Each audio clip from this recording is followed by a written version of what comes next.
Hello everyone, we are here at the South Park Street Cemetery, and it has been my wish for a long time to see this cemetery. It is quite famous because many famous people are buried here, but we have never had the time. So this morning we are doing a walk with the immersive trails, and our guide is Shreya Balik.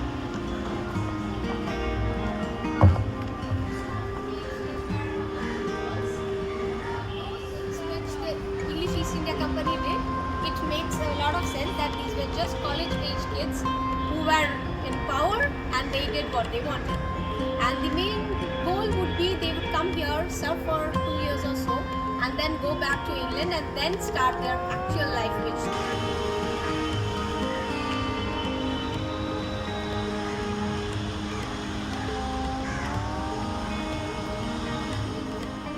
where the plot would be owned by that family and everybody from that family would be buried in that same plot.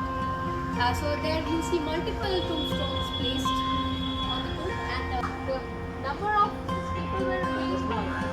মোটামুটি আপনি যদি একজন ভালো মানে important personality হন naturally yes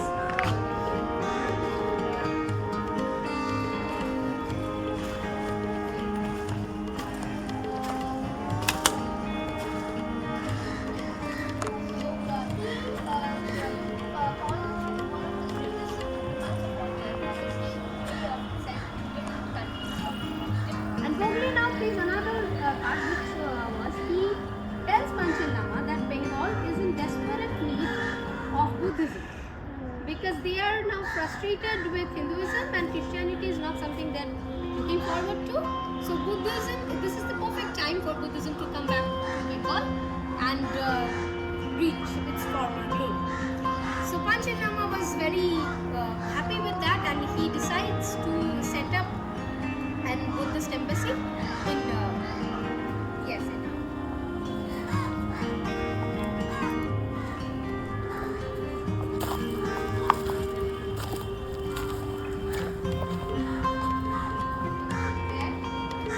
And you see a number of Roman motifs in this cemetery because the English wanted to project themselves as the descendants of the Romans and they wanted to show that they are as similar. Exactly. And he is also considered as one of the forefathers of modern linguistics. So he came up with this idea of the language family. He is an Orientalist and we all know him for the starting point of the Indian African. So it was his collection, collection and also he also collected small tablets, inscriptions, collection. On his 700 he was very old.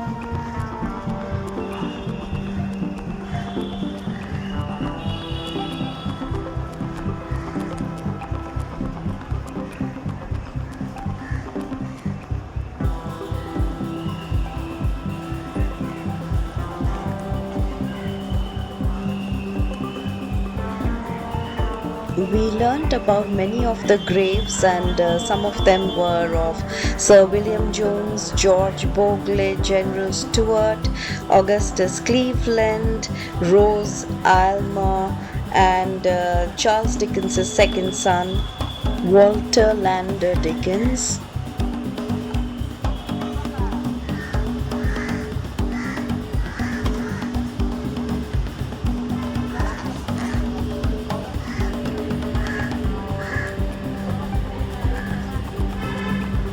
I just told you that there is a connection between the two books. So Walter Lander. That's where he also gets his grades on. So Lander was a friend to Charles Dickens, and such a good friend that Charles Dickens decides to name his own son as Walter Lander. So this is the same Boston after who the place is named. And he was basically an architect. He came himself to be an architect, and he was also the building contractor. So he used to take projects from the English East India Company, big projects, where he would build big buildings. So they all were taken built by John Castle. And he used to have this explicit right of mending those buildings because when a huge fall happened, the Spencer's fall had happened. People went to sleep. The next morning, the guard comes, he opens the gate, and he sees that the floor has sunk down. It's no more there. So it's a big hole in that place.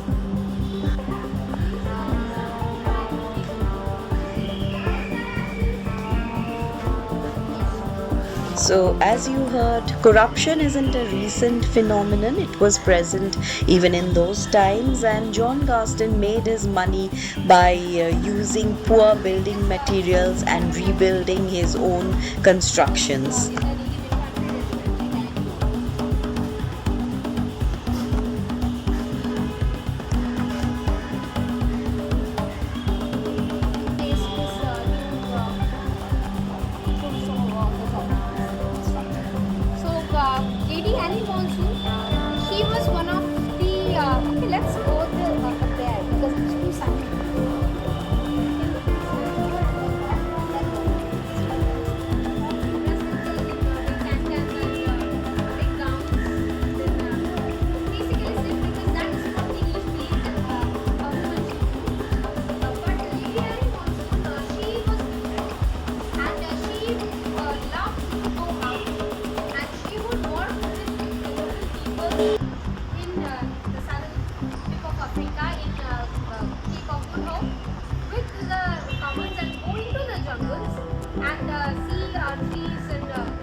She was a lady botanist, and she was also one of the ladies who assisted. I'm forgetting the name of this person, who came up with the idea of scientific names.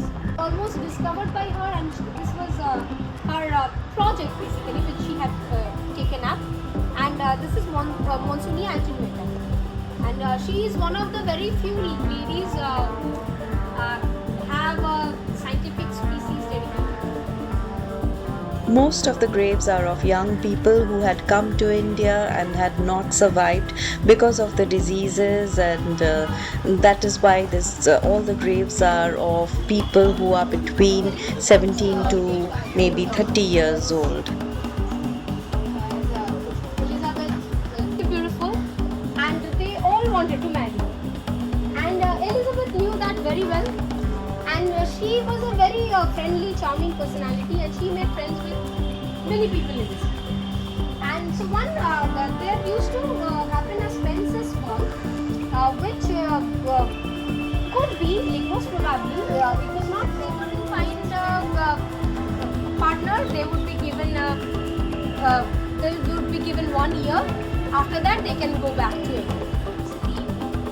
And they need to abide by a dress code, which would be a pea green suit with a pink pant and a yellow sash. So green, pink and yellow, that was the dress code which was given to them. And also this pink, so this green suit should have ruffles.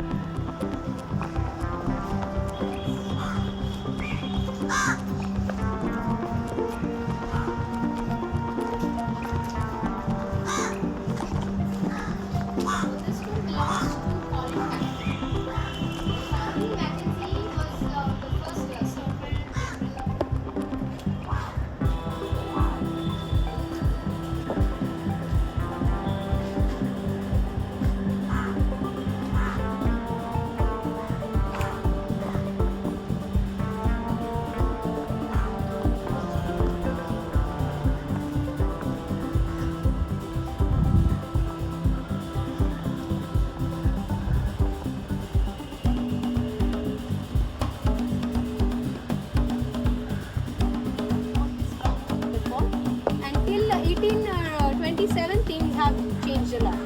Now, making big domes or obelisks are not in fashion anymore. And so Jan Sanford, he was in the Bengal civil service. The interesting part here is that the usage of symbols.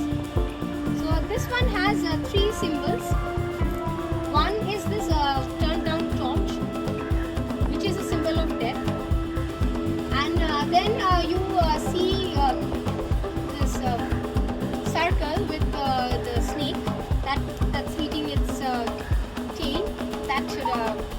That circle of life. So he has died and he is being absorbed into the universe.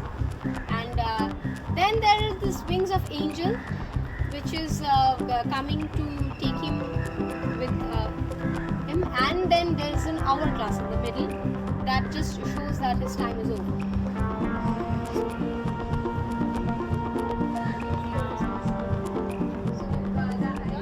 And then comes James Fraser, who is 85. And if you are familiar with Fraserganj in the South 24 Parganas, that's the same Fraser who's from this place.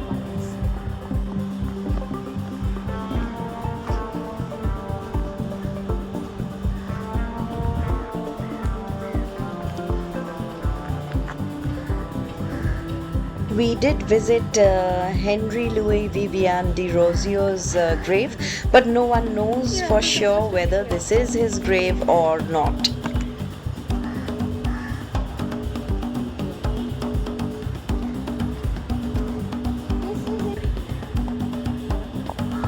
So that's okay. Let me explain this. So de Rosio, he was the founder of the Young Bengal movement. All of you are nearby, so might know what the Young Bengal movement was. Yeah. You can maybe use AI.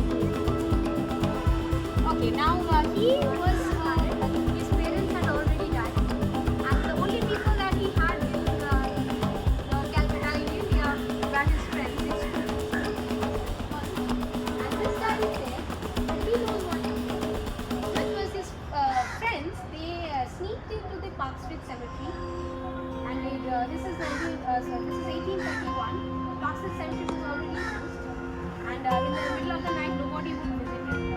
So they planned to bury de Rosio in Park Street Cemetery without telling anyone.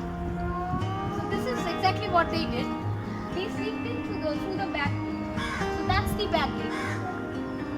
You see, that's the back gate. They sneaked in and they buried some back.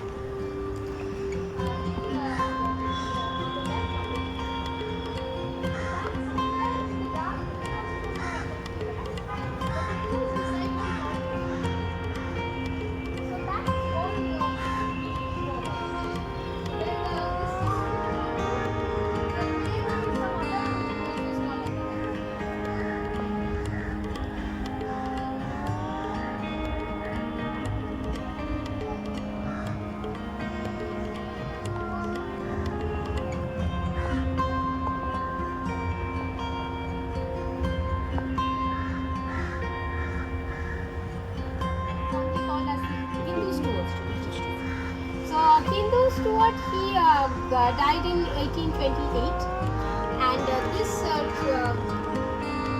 burial that you see over here, it looks like a temple.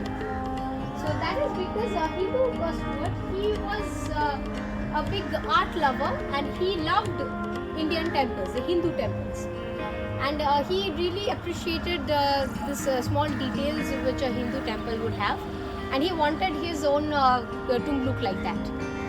So he made this design. Actually, he didn't draw it himself, but he wanted this kind of a design. And these people are very uncomfortable wearing this big 3-layered coats while going on a war, and this big headgear which they are made to wear, and the kind of arms which they are being made to use.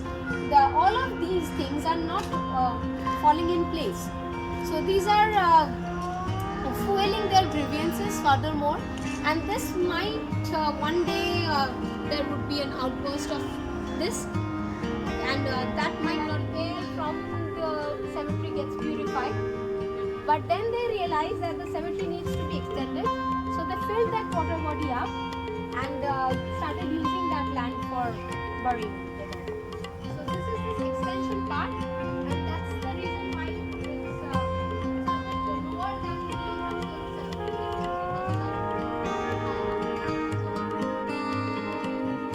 When the British had built this graveyard, it was in the middle of nowhere in the wilderness, and now it is in the middle of a bustling city.